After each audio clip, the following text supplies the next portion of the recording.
লাল কুমড়োর রেসিপি তো আপনারা অনেক রকমের খেয়েছেন। আমি যেভাবে বানিয়েছি আজকে রেসিপিটা, এভাবে আপনারা একবার বাড়িতে ট্রাই করতে পারেন। এটা খেতে কিন্তু দুর্দান্ত স্বাদের হয়ে থাকে।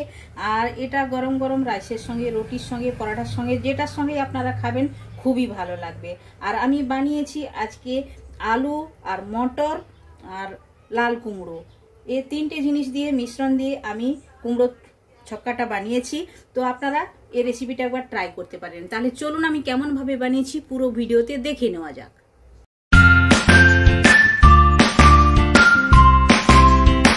Hello everyone, welcome to my channel. কি রান্না করিতে আপনাদের সবাইকে স্বাগত। আশা করি আপনারা সকলে ভালোই আছেন। তো আমি আজ লাল কুমড়োর রেসিপি আপনাদের সঙ্গে শেয়ার করব, যেটা হচ্ছে মটর দিয়ে আপনারা বানাতে পারেন। মটরটা ওভারনাইট ভিজিয়ে রাখবেন। আর মটর দিয়ে লাল কুমড়োর রেসিপি বানালে খুবই টেস্টি হয়ে থাকে। আর আগেকার দিনে এভাবেই করে বানাতেন মায়েরা কিংবা মাসিরা। আর এই রেসিপিটা একদম পুরনো রেসিপি, এভাবে আপনারা একবার ট্রাই করতে পারেন। আর খেতে কিন্তু দুর্দান্ত স্বাদের হয়ে থাকে। তাহলে চলুন, যে যে উপকরণগুলো লাগছে ওগুলো আমি এক এক করে আপনাদের সঙ্গে শেয়ার করে নেব।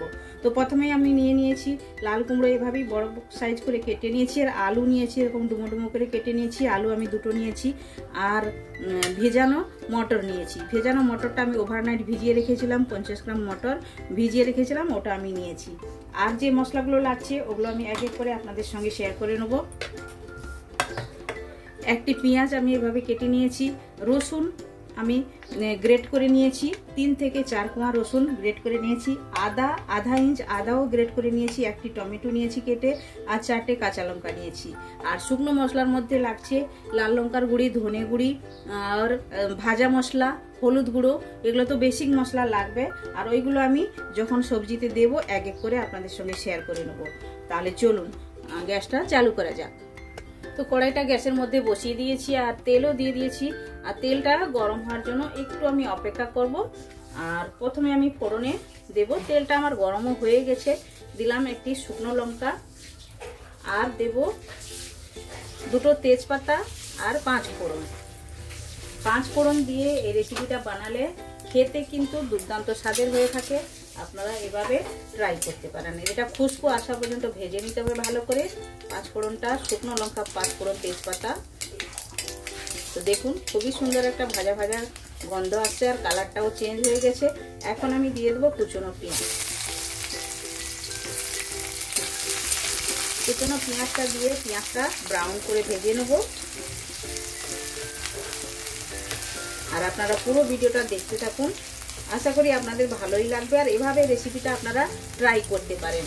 আর আপনারা চ্যানেলে আসুন, চ্যানেলে অনেক রকমের রেসিপি আছে, আপনারা দেখতে পারেন। ওরই মধ্যে কোনো রেসিপি ভালো লেগে থাকলে আপনারা ট্রাইও করতে পারেন।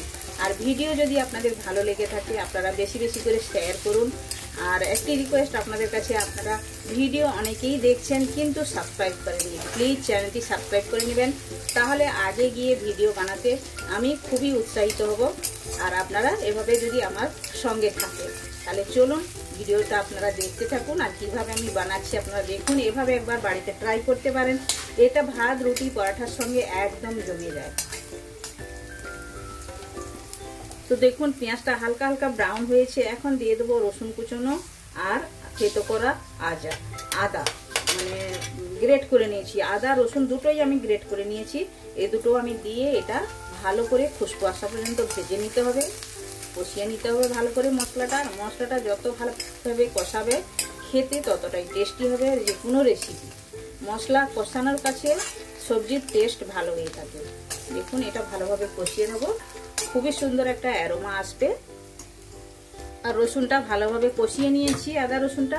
এখন অ্যাড করে দেবো কেটে রাখা কাঁচা লঙ্কা আর টমেটো। এটা দিয়ে ভালো করে কষিয়ে নেবো। আরও টমেটোটা সফট হওয়া পর্যন্ত কষিয়ে নিতে হবে ভালোভাবে।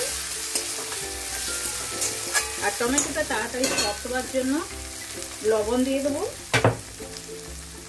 লবণটা আমি স্বাদ মতো দিয়ে দিলাম। এরপরে আর লবণ ব্যবহার করব না।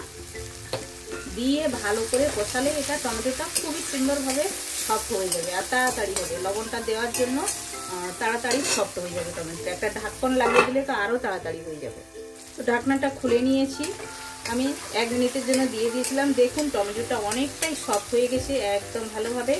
আর এভাবে খুন্তি দিয়ে একটু প্রেস করলেই ভালোভাবে এটা ম্যাশ হয়ে যাবে। এখন আমি অ্যাড করে দেবো শুকনো লঙ্কার গুঁড়ি। শুকনো লঙ্কার গুঁড়ি আমি দেবো 1/2 টেবিল স্পুনের মতো, বেশি দেবো না, ঝালটা একটু কম দেবো। আর কাশ্মীরি রেড চিলি পাউডার 1/2 চামচের কম দিলাম। আর দেবো ধনে পাউডার, আর দেবো আমি হলুদ গুঁড়ো। বাস এই মশলা দিলাম। এরপরে ভাজা মশলা লাগবে, সেটা আমি পরে ব্যবহার করব, এখন করব না, কারণ এখন মশলাটা ভালোভাবে কষিয়ে নেব। এভাবে কষিয়ে নেব, তারপরে আমি লাল কুমড়ো আর আলুটা অ্যাড করব। এভাবে আপনারা একবার বাড়িতে বানাবেন, দেখবেন এটা খেতে খুবই টেস্টি হয়ে থাকে। আগে আগে দেখবেন পুরোনো দিনে বিয়ে বাড়িতে এইসব রান্নাই হতো। লাউয়ের ঘ্যাঁট অনেকেই বলে থাকে, লাউয়ের ঘ্যাঁট ওটাই বলে, আর অনেকে আলাদা আলাদা নামে বলে, কেউ বলে লাউয়ের ছক্কা, এভাবেই করে বানিয়ে থাকে আর নাম আলাদা আলাদা ভাবে দিয়ে থাকে। তো দেখুন ভালোভাবে মশলাটা দিয়ে আমি কষিয়ে নিয়েছি। এখন অ্যাড করে দেবো লাল কুমড়ো, আর সঙ্গে এই যে মটরটা ভিজিয়ে রেখেছি এটাও আমি অ্যাড করে দিলাম। দিয়ে ভালো করে নাড়াচাড়া করব। এটা হচ্ছে লবণ বিবন সবটাই তো দিয়ে দিয়েছি। এখন এভাবে মশলার সঙ্গে ভালো করে নাড়াচাড়া করে ঢাকনা লাগিয়ে লাগিয়ে এটা কষিয়ে নেবো ভালো করে। তো ভালো করে মশলার সঙ্গে মিক্স করে দিয়েছি। এখন ঢাকনাটা লাগিয়ে দেবো, আর গ্যাসের ফ্লেমটা একদম স্লো করে দিয়ে এটা ছেড়ে দেবো। 1 মিনিটের জন্য এভাবেই রেখে দেবো। আর 1 মিনিটের ভেতরে 1 থেকে 2 বার নাড়াচাড়াও করে দেবো, না হলে নিচে বসে যাবে, মশলাগুলো ছুঁয়ে গেলে ভালো লাগবে না। তো কুমড়োটা ঢাকনা চাপা লাগিয়ে ভালো করে আমি কষিয়ে নিয়েছি। আর 2 থেকে 3 বার আমি ঢাকনাটা খুলে খুলে এভাবেই কষিয়ে নিয়েছি। আর যে লাউয়ের যে জলটা বেরিয়েছিল জলটাও শুকিয়ে গেছে, আপনারা দেখুন ভালোভাবে কষানো হয়ে গেছে। এখন জলটা দেব, এই জলটা দিয়ে লাউ আর আলুটা সেদ্ধ হওয়ার জন্য জলটা আমি অ্যাড করলাম। এভাবে অ্যাড করে দিলাম জল, এতটাই লাগবে, আর এটা গায়ে মাখা হবে। আর এখন ঢাকনাটা লাগিয়ে আরও আমি 1 থেকে 2 মিনিট এভাবেই সেদ্ধ করে নেবো ভালোভাবে। তো ঢাকনাটা খুলে দিয়েছি, দেখুন আলুটা সেদ্ধ হয়েছে কিনা দেখে নেবো। দেখুন আলুও সেদ্ধ হয়ে গেছে ভালোভাবে। আর এভাবে একটু শুকনো শুকনোই হবে।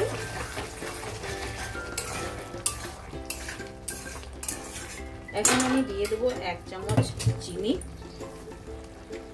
একটু মিষ্টি মিষ্টি হবে, খেতে ভালো লাগে, দিয়ে দিলাম। আপনারা আপনাদের টেস্ট মতো চিনিটা দিতে পারেন, দিলাম। এখন আমি একটু এই যে লাল কুমড়োগুলো একটু ম্যাশ করে দেবো।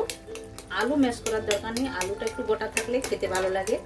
আর কুমড়োটাই ম্যাশ করে দেবো একটু একটু করে এভাবে। আর কিছু গোটা থাকবে, কিছু ম্যাশ করে দিতে হবে, দেখতেও ভালো লাগবে আর খেতেও ভালো লাগবে। তো দেখুন এটা আমার হয়ে গেল।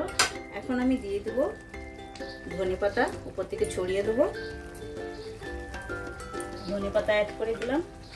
এখন দেবো ভাজা মশলা। ভাজা মশলা 1 চামচের মতো দিয়ে দিলাম। লাস্টে এই ভাজা মশলাটা একদম মাস্ট, আপনারা এভাবে ব্যবহার করতে পারেন। আর ভাজা মশলাটার রেসিপি যদি আপনাদের জানার প্রয়োজন থাকে আমায় কমেন্ট করে বলতে পারেন, আমি আপনাদের সঙ্গে শেয়ার করব। আর দেখুন ভালোভাবে মিশিয়ে দিয়েছি, একদম রেডি হয়ে গেছে। এখন আমি স্ট্যান্ডিং টাইমে রাখবো, তারপরে আমি প্লেটিং করে আপনাদেরকে দেখাবো। একদম এটা রেডি হয়ে গেছে কুমড়ো রেসিপি। ঢাকনা লাগিয়ে আমি ছেড়ে দিলাম স্ট্যান্ডিং টাইমে। আলু লাল কুমড়ো মটর দিয়ে রেসিপিটা আমার একদম রেডি হয়ে গেছে। দেখুন দেখতে যতটাই কালারফুল লাগছে, খেতে অতটাই টেস্টি। এটা গরম গরম রাইসের সঙ্গে, ভাতের সঙ্গে, আর না হলে রুটি পরাঠার সঙ্গে, যেটার সঙ্গে আপনারা খেতে পারেন খুবই ভালো লাগবে। আপনারা একবার ট্রাই করতে পারেন রেসিপিটা পুরনো দিনের একটি রেসিপি আপনাদের সঙ্গে আমি শেয়ার করলাম। আপনারা বানিয়ে খান, কমেন্ট সেকশনে গিয়ে কমেন্ট করে আমায় বলুন আপনাদের এই রেসিপিটা কেমন লেগেছে। ভালো লেগে থাকলে লাইক শেয়ার কমেন্ট করবেন। আর যারা এখন পর্যন্ত চ্যানেলটি সাবস্ক্রাইব করেননি প্লিজ চ্যানেলটি সাবস্ক্রাইব করে নেবেন। বেল আইকন অবশ্যই প্রেস করবেন, তাহলে নিত্য নতুন রেসিপি আপনারা সঙ্গে সঙ্গেই দেখতে পাবেন। আবার দেখা হচ্ছে নতুন কোনো রেসিপির সঙ্গে। সবাই ভালো থাকবেন, সুস্থ থাকবেন। আপনারা আপনাদের কিমতি টাইম আমায় দেওয়ার জন্য আপনাদেরকে অনেক অনেক ধন্যবাদ।